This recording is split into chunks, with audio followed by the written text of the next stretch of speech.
49% of the world's landmass is covered by the 10 largest countries on Earth: Russia, Canada, China, the United States, Brazil, Australia, India, Argentina, Kazakhstan, and Algeria. Now, imagine a world where these colossal land masses of these 10 titans suddenly vanish. That would mean almost half of the world is erased from existence. The top 10 largest countries together span over 70 million square kilometers. That's more than twice the size of Africa. So, now let's play a game. What if, one by one, we started erasing these countries from the map? What would our world look like then? Suppose the largest country, Russia, suddenly disappears at first. This incident might seem like a geopolitical relief right now because it could instantly end the destructive war in Ukraine. But, jokes apart, let's not delve into that now. If Russia disappears suddenly, the vast expanse of Northern Asia is left with a gaping void. The Caspian Sea, once landlocked, now finds itself connected to the world's oceans. It greets the icy Arctic Ocean from the north and the vast Pacific from the east. In the absence of Russia, China also steps up to claim the title of the largest country in Asia. But the changes don't stop there. If we look in terms of area, Canada is the world's second largest country. Picture a world without Canada's iconic ice hockey, the sweet taste of maple syrup, and the irreverent humor of South Park. As Canada fades away, the Pacific and Atlantic Oceans rush in to fill the void, meeting above the mainland USA. Alaska, once a part of the American landmass, now finds itself an island cut off from the rest of the country. The world is left to wonder, what would the United States do now?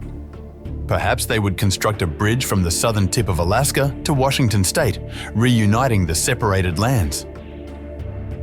Well, the country removal procedure is not over yet. Some sources place China as the third largest country, while others give that spot to the United States. But let's consider a scenario where we rank China as the third and then erase it from our map. Suddenly, India, with its vast landscapes and diverse cultures, emerges as the largest country in Asia. The Korean peninsula, once connected to the mainland, transformed into an island, isolated and independent. Mongolia, once a neighbor to China, now clings to the Asian landmass, barely maintaining its continental connection. Hong Kong, the bustling metropolis, morphs into a tiny island nestled in the South China Sea, sandwiched between Taiwan and Vietnam. This is assuming, of course, that Taiwan and Hong Kong managed to sever their ties with China. The majestic Himalayas and numerous Asian countries now find themselves bordering the Pacific Ocean. Just imagine the scene. The highest mountain and the deepest ocean are now standing side by side, coexisting together. One of the most striking changes occurs in Kazakhstan. Once a landlocked country, it now enjoys access to the sea, opening up new avenues for trade and industry. Cargo ships now dot its coastline, carrying goods across Asia and the rest of the world, leading to a thriving economy. But as we adjust to this new Asian landscape, we must bid farewell to the world's largest economy, the United States. The North American continent is removed.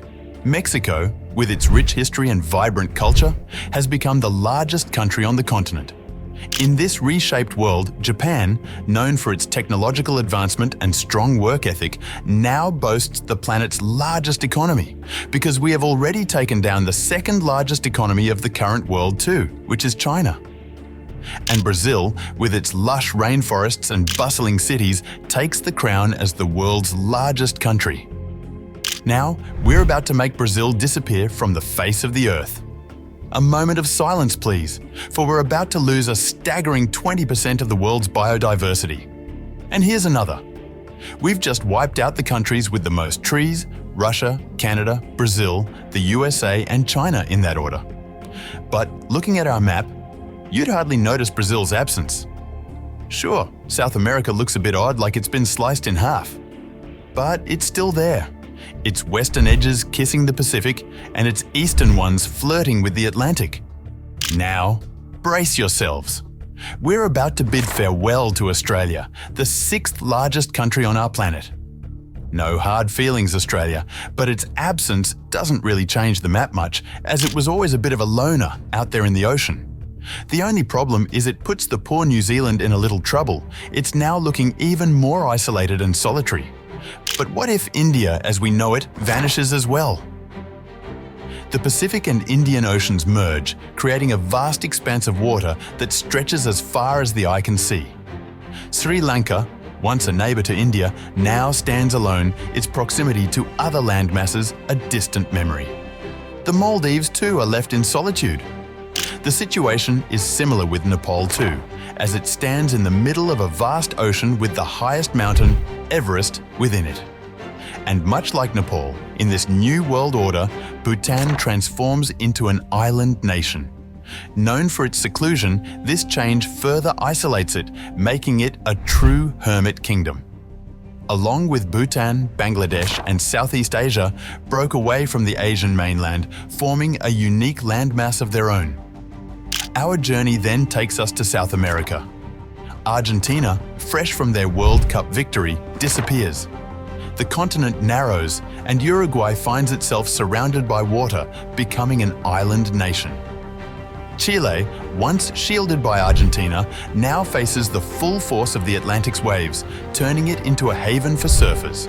Then again, we return to Asia, where Kazakhstan, once the largest landlocked country, is no more.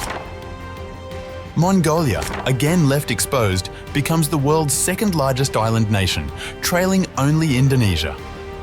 This drastic shift opens up new trade routes from Eastern Europe to places like Bangladesh and Southeast Asia, transforming the global economy. Ukraine, in particular, emerges as a key player in cargo shipping, its importance magnified in this altered landscape. Now finally, it's time for Algeria, the 10th largest and our first African country to disappear. At first glance, it seems like nothing has changed. But then, a ripple effect begins. The absence of Algeria opens up the Western African nations to the vast ocean. Suddenly, they have direct access to the sea, and their economies begin to boom. Trade routes open up, and goods start flowing directly into southern Europe. Now, let's take a step back and look at our world after the removal of the 10 largest countries. The Americas, once a vibrant and diverse continent, have been reduced to a shadow of their former selves. Their rival, Russia, is also no more. Australia, the land down under, is no more. Asia, once the largest and most populous continent, has been largely wiped out. But not all continents have suffered the same fate. Africa, apart from Algeria, has remained untouched. Europe, if we exclude Russia, has also survived completely unscathed. In this new world order, Europe emerges as the dominant force. NATO and the EU, now the world's most powerful entities, control almost everything. Both the dollar and BRICS currencies have become useless. Africa, in this new world, becomes the new Asia. Its economy, quality of life and global influence increase exponentially. Meanwhile, in what remains of Asia, Indonesia rises as the new superpower. It dominates regional affairs and strengthens its partnerships with the surviving Southeast Asian nations. Indonesia, with its 276 million inhabitants, has become the most populous country, followed by Pakistan, Nigeria and Bangladesh. Interestingly, these countries are predominantly Muslim, making Islam the most practiced religion in the most populated countries. In this new world order, Japan stands tall as the economic powerhouse, with Germany, the UK, France, Italy, Iran, South Korea, Mexico, Spain and Indonesia trailing behind. The Democratic Republic of Congo has taken the mantle as the world's largest country, spanning a massive 2.3 million square kilometers. It's followed by the Kingdom of Saudi Arabia, and if you count Greenland as part of the Kingdom of Denmark, then Denmark would be next. Mexico also features prominently on this list.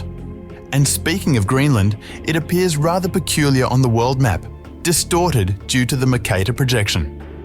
As you can see, it's a new world, a different world, but in many ways, it's a world full of promise and potential. But this is a world where, with the 10 largest countries, nearly half of humanity, a staggering 3.5 billion people have vanished as well. Perhaps this is what Thanos wanted in the end game. So, what do you think the world would look like without the 10 largest countries? How do you think it would affect global dynamics?